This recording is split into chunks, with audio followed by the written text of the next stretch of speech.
The clock is starting to say it's 11 o'clock. And it's really a message to all of the signs, right? Because we have tomorrow in the 11th card, 11 o'clock. I didn't plan it. It just really happened because it takes me time to get ready. I have my coffee. I'm not like, for me this is fun. I'm not like, oh, I'm professional. I have to start at 11 o'clock. Sometimes these things just really happen and it just beat 11 o'clock, right? So it shows me that this message is important, and I have to say that this message is for the new moon, which is tomorrow in Libra, right? Libra, the 11th card in the center of the 22 cards. Again, we want in this new moon that is happening tomorrow in Libra, we want to see this new dimension coming into our lives. Now, how are we gonna do that? And I picked one card, and what came out is the Magician. And the Magician is the number 1. So again, we want to come in our center. We want to come and be connected, right? Tomorrow.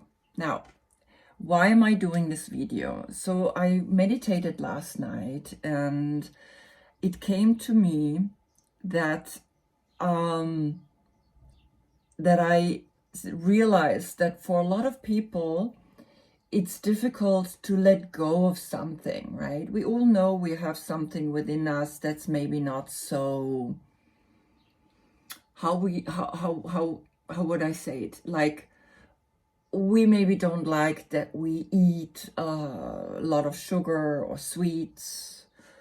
We maybe don't like that we are impulsive. We, before we get out of the house, we have to check 10,000 times that everything is correct, right? Or little things, or sometimes even like that we smoke, right? I mean, or that we always a little late. So these are things that we do because there is within us something not fully connected. And what I do in my teacher training, this is a little homework for tomorrow. What I do in my teacher training, I tell them at one point, we're going through all the chakras, right? We go through stations, and we really explore the chakras. We really go deep within. To own them, right? So with the red and with the orange, with the yellow, we go through those colors that are made for a rainbow, right? So what I tell them is to think about something that they could let go for the rest of their lives. And to let go of something for the rest of your life means that we have to, deep within us, know this is something I truly don't want. Now, think about how often you have been thinking, oh, I wish I would stop smoking. Let's take that one, right? I wish I would stop smoking. And then you do for like a month or a year, and then you start it again. So there's deep within you something that cannot let go of this, right? So for us to really release something, we need to first of all find the roots of how it started.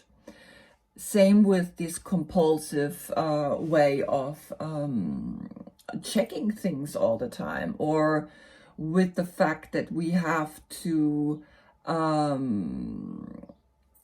constantly eat sweets, right? There is like a feeling of a childhood need to be fulfilled, right, in sugar, because that's where the time when we eat a lot of sweets is happening. So maybe we didn't get nourished properly, right? And so you need to look into that pattern, into that, how have you been fed, or have you given sweets as a reward? Oh, if you do this, then I give you sweets. So you rewarding yourself constantly with the sweets, right? But let's get back to the smoking. So how many times have we thought we want to stop smoking and we just don't do it, but we keep thinking about it. We keep having, while we actually smoke, this feeling of guilt, this feeling of like, oh, well, I wish I would stop, right? Now, calculate all of that together in how many times, like how many hours, how many days, how many years maybe you have accumulated these thoughts that are happening while you're actually smoking, while you're actually compulsively thinking about. These are thoughts and these are clouding your mind. Now think about the fact that you still will do that in the future. How many hours and days and weeks are accumulating by thinking, I want to stop smoking, but you don't do it because it's so much more deeper than just a sentence. Now, the moment you say, I will stop something for the rest of my life, you know you're not ready to stop it, right?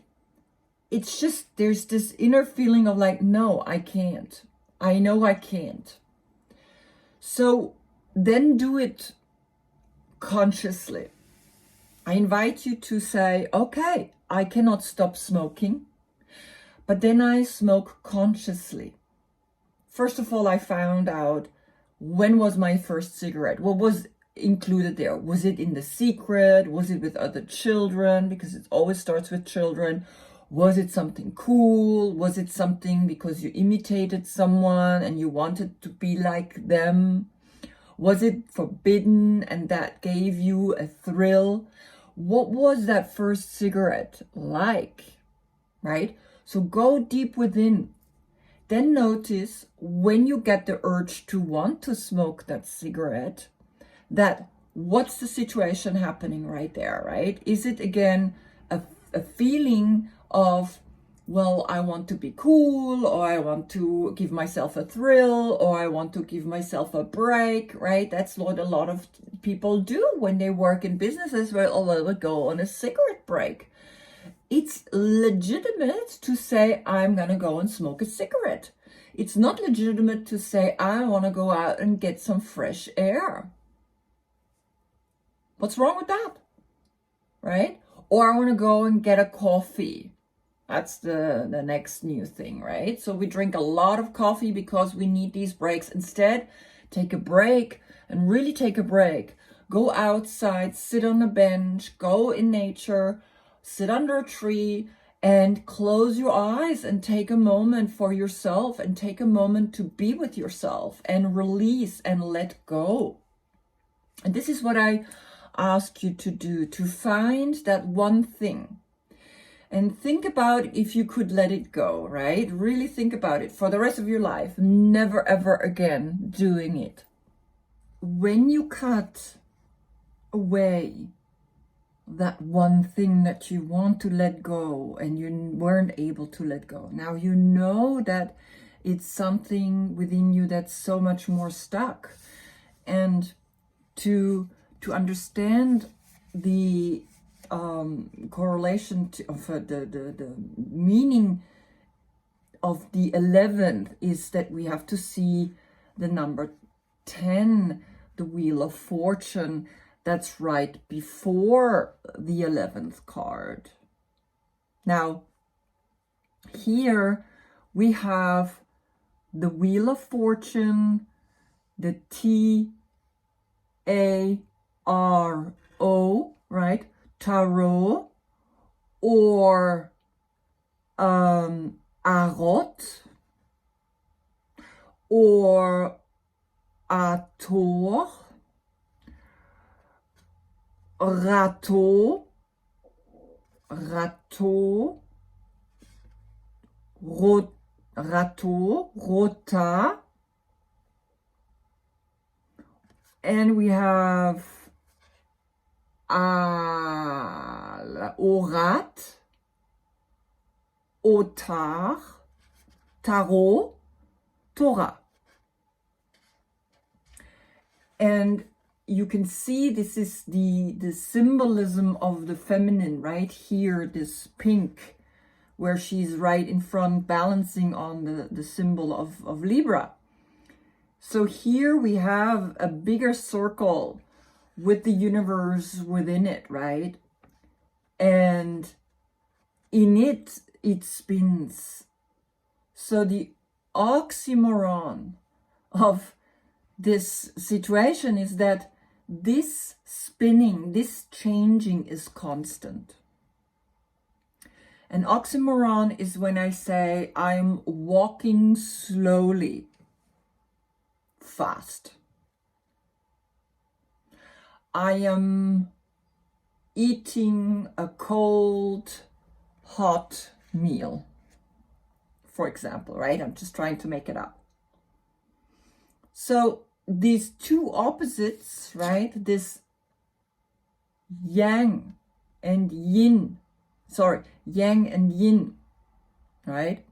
This combination of bringing the two together. Here, this combination of being aware that this is a constant spinning and changing. And tomorrow you have that moment where you can let go. You go into this pillar, the pillar of a foundation of where we can literally count on this new moon. And the other pillar is the counting of the full moon. It's precise.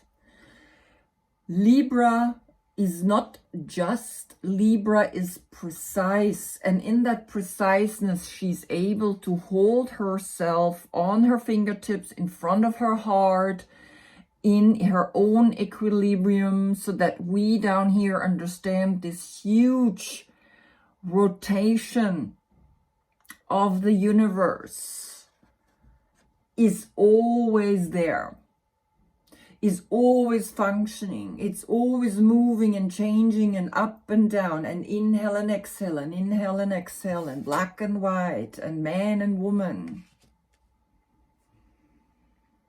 So when you are going to change this habit, just imagine for yourself, right, that you are becoming the manifester. You're becoming the one that says, I want to change and I am doing it.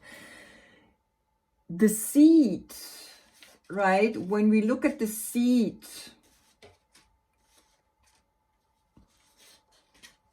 where is the seed? Ooh, the seed. Here it is. The seed is just this innocent, in all possibilities. Then I can go and walk these paths, and the first path of it is the magician. He is the creator of all. He has the power over all four elements. So here I'm opening up my heart, I'm interlacing my hands behind, and there is that dimension opening up for water, for fire, for earth, and for air. So here I decide what seed I want to become. Do I want to become earth, right? Do I want to become fire? Do I want to become water? Do I want to become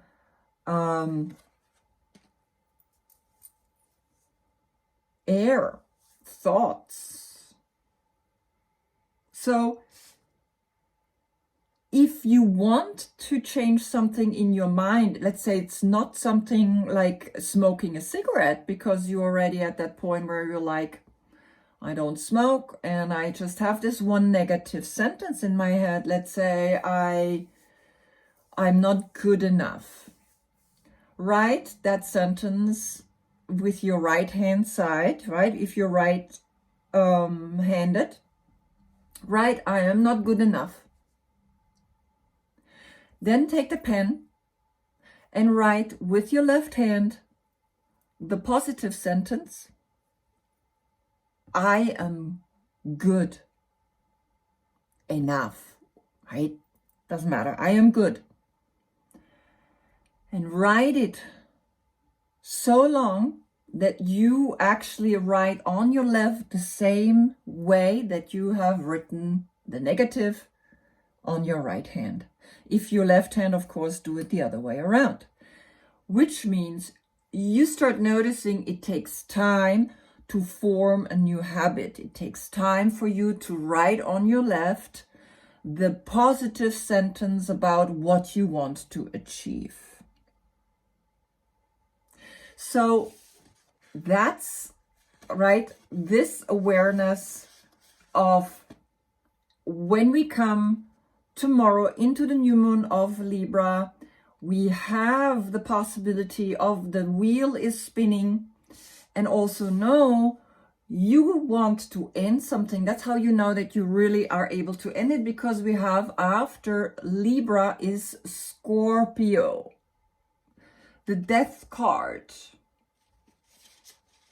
And Scorpio, in the death card, we have the position, a very powerful position that we can practice, which is Scorpio.